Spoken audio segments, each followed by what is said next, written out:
Corregedor-Geral da Justiça Eleitoral, que é Benedito Gonçalves, abriu ontem 2 investigações contra o presidente Bolsonaro por ataques ao sistema de votação e suposta distribuição ilegal de benefícios financeiros durante a campanha. A coligação de Lula apresentou ao TSE os pedidos de investigação por abuso de poder econômico e poder político também. Gonçalves considerou que as ações preenchem os requisitos para serem aceitas e determinou prazo de 5 dias para que os investigados apresentem uma defesa. O TSE costuma aceitar a abertura de investigações, só que essa análise dos pedidos de maior impacto, como de perda de mandato, tem tramitação lenta, exigência de provas robustas. Além de Bolsonaro, são alvos das apurações 2 filhos do presidente, Flávio e Eduardo. Também as deputadas Carla Zambelli, Bia Kicis, os deputados eleitos Nicolas Ferreira e Gustavo Gayer, o senador eleito Magno Malta e o candidato derrotado a vice na chapa aí com Bolsonaro, o ex-ministro Braga Neto. Bom, vou trazer a postagem aqui de agora há pouco de outro filho do presidente Bolsonaro, que é o vereador no Rio de Janeiro, Carlos Bolsonaro. Uma postagem que quero a ajuda de vocês para decifrar. Ele escreveu o seguinte: como alguns podem esquecer tão rápido os sacrifícios de um homem que praticamente deu a vida remando contra uma maré de podridão, com resiliência de modo a conseguir avanços nunca imaginados e banalizá-lo como se todo um processo tremendamente complexo dependesse somente dele. Porque as pessoas ditas do bem não fazem o simples exercício de se colocar no lugar do próximo. Tanto imaginar como deve se sentir esse homem com o seu esforço banalizado, porque não tem o poder de estalar os dedos e resolver tudo, pois não é gênio da lâmpada, alvejado sem piedade por gente que se acha dona da verdade, mas não sabe 1/100º do que está acontecendo e nem quer. Não há respeito, não há nada que gente imediatista e incapaz de compreender possa levar em consideração. É o quero já, se vira, arruma, resolve. Alguém se quer para parar e pensar se é humanamente possível a todo mundo de coisas que deveria ser levado em consideração. Há muita gente validando atos de covardia extrema diante de um cenário de pura narrativa essa desprovida de fatos. Por que tanta ingenuidade, se é mesmo o caso? Uns são inocentes, outros são sujos, e há os caçadores de likes. Infelizmente, não há compaixão e muito menos maior reflexão diante do quadro. Prefiro não falar tudo o que penso para evitar incompreensões. Sigamos em frente. Bombig, não compreendi. Você conseguiu entender qual que foi o alvo? Não, difícil, né? O começo parece meio claro ali, né? Parece que ele está falando do pai dele, obviamente, né? Sim. Que o pai dele está sendo injustiçado, dizendo um homem que lutou contra a podridão, foi resiliente, agora, enfim, ali me parece uma mistura de defesa do pai com continuar insuflando esses manifestantes muito fiéis do Bolsonaro a defendê-lo, né? E uma referência a esse processo que a gente comentava agora, essas investigações que tem que ser aberta, tem que seguir. Eu acho que estava até precificado, muita gente no entorno do Bolsonaro já sabia que viria essa investigação sobre o que foi feito na eleição no Brasil, né? E aí depois entrando naquele Carluxo clássico, que aí você não sabe para que lado vai. Eu infelizmente, não fiz esse curso, ou se eu fiz, faltei dessa aula de interpretação de texto de Carlos Bolsonaro para poder ajudar quem está nos acompanhando aqui. Pois é, né, professor? Ele faz várias menções ali e dá indiretas, mas não deixa exatamente claro, né? Como disse o Bombig, o começo está claro, ele está falando sobre o próprio pai, mas depois vai caminhando ali para um lado meio nebuloso.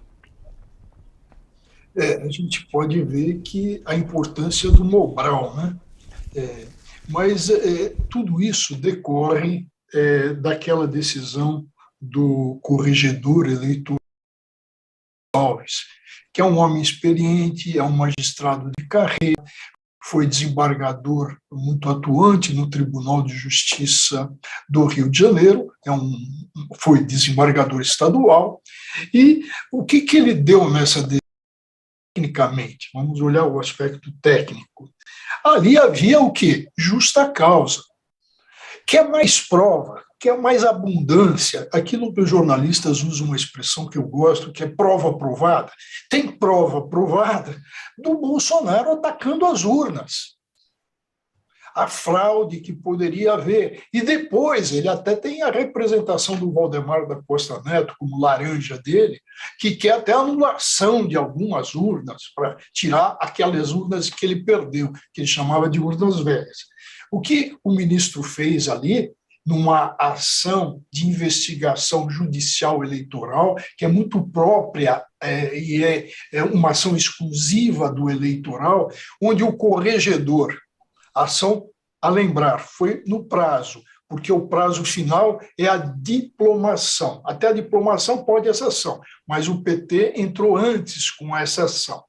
Então, tem prova provada, tem aquilo que em direito se chama fumaça do bom direito, fumus boni iuris, está ali, tem justa causa. Então, o que o corregedor fez? Fez o que deveria fazer, recebeu essa ação, vai começar as investigações, que isso é tarefa dele, e como é que se conclui isso? O próprio corregedor dá um relatório, leva à plenária, e a plenária decide. É assim que termina essa ação de investigação judicial. Vai para a plenária, evidente que tem direito de defesa e etc., mas o que julga o Tribunal Pleno Eleitoral? Julga se a ação é procedente. E no caso, como eu disse, tem prova provada. Tem as digitais do Bolsonaro, tem gravações, tem entrevistas, tem aquelas manifestações, a primeira manifestação de 7 de setembro, é uma ação com muita prova e também com relação à plutocracia, ao poder do dinheiro, também, evidentemente, existem indicativos que serão melhor apurados. Mas com relação a fraudes, até uma criança de 5 anos já ouviu o Bolsonaro falar disso.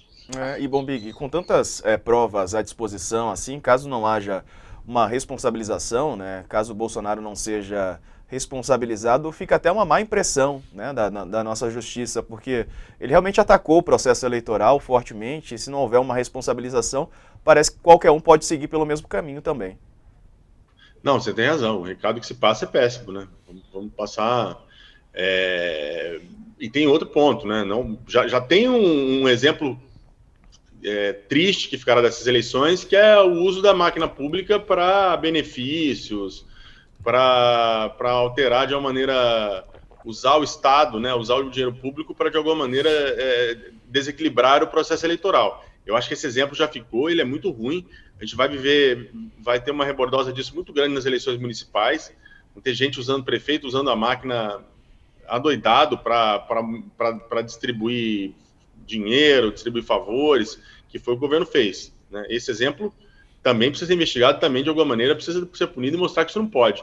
E nos ataques ao processo também, né? Então, não pode ser uma terra sem lei, né? Não pode. Senão o que nós vamos deixar de legado dessa eleição é que para você se reeleger, não, porque acabou não sendo reeleito, mas para você disputar a reeleição vale tudo, inclusive atacar a regra do jogo, inclusive furar a bola, apagar o refletor, né, tentar parar o jogo, não pode, tem que seguir e tem que, ao fim e ao cabo, ter algum resultado. Eu entendo assim. Vamos acompanhar, então. Oi, professor.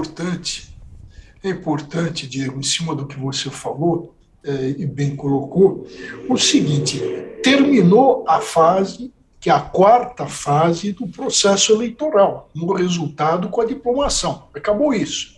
Agora, o que acontece depois?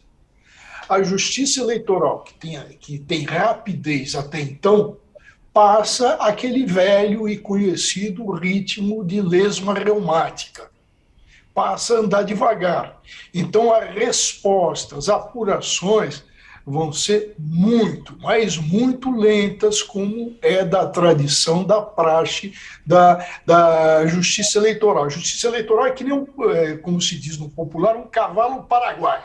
Saem primeiro desembestados, vai resolvendo, mas quando chega na reta final, quando se encerra com a diplomação essa fase, aí ela perde força e volta a um ritmo muito lento, e a resposta que a sociedade deseja e espera da justiça tarda. Pois é.